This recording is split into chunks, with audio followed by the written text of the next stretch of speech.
De contouren van het nieuwe aquaduct bij Ritsemersiel zijn al te zien. De dik laat er al en de dreuwende betonnen aquaductbak, daar dadelijk de boten terug in moeten, laat er ook.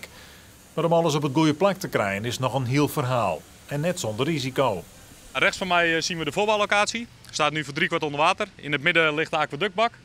Die gaan wij over 2 weken, vrijdag 29 augustus, invaren. Wij gaan de komende periode damwanden weghalen, stemporramen weghalen. Dat kan je weer links van mij zien. Wij gaan volgende week lierdraden aanbrengen en dan gaat hij van zuid naar noord. Gewoon erin trekken dus?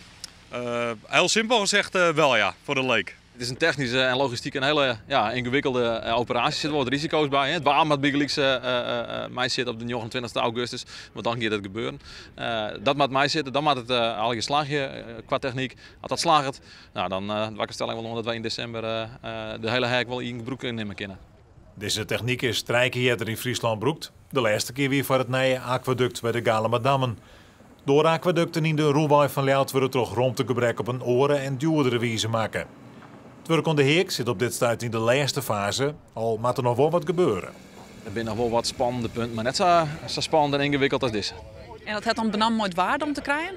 Ja, of mij dat je verkeer omzetten moet, ingewikkelde verkeersversering gaan, met het verkeer tijdelijk stremmen, met je het ergens oorskwiet, keert ergens oorskwiet. Nou, dat soort vraagstukken daar heb ik nog mee te delen, zeg maar.